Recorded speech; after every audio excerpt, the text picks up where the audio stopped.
Қайырлы күн баршаңызға. Бүгін сіздермен өте дәмді, тез дайын болатын тещин язык тіске басарын дайындаймыз. Міндетті түрде жасап көріңіздер. Баклажанды осылай жұқалап, дөңгелекше етіп, турап дайындаймыз.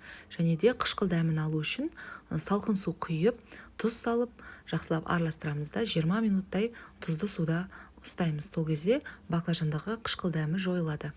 Оған дейін біз қызанақтарымызды турап дайындаймыз. Мендегі қызанақтардың көлемі орташа көлемде. Осылай турап дайындап аламыз. Және де майонезімізбен сарымсағымызды жақсылап тұрып араластырып дайындаймыз. Майонезге сарымсақты үкіштен өткізіп алып саламыз да араластырамыз.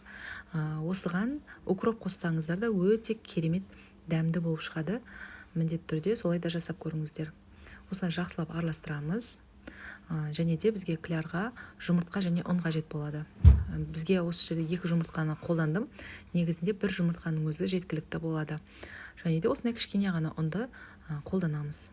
Баклажандарымыз 20 минуттай суда тұрған кезде суы осылай қарайып өзгереді. Суын төгеміз және де баклажанды ең алдымен жұмыртқаға батырып, одан кейін ұнға аунатамыз. Міне осылай барлығын дайындап аламыз.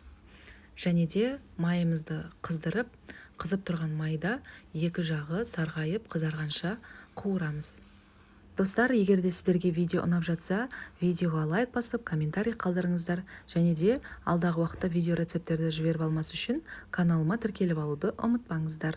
Барлығын осылай жақсылап қуырып алғаннан кейін бөлек ыдысқа саламыз. Және де алдын ала дайындап алған майонездерімізді баклажанға жағамыз. Және де үстінен қызанақты қойып, тағы да осылай майонезді жағып, және де тағы да осылай баклажандарымызды қойып, тіске басарымызды дайындаймыз. Міне, өте оңай. Міндетті түрде жасап көріңіздер.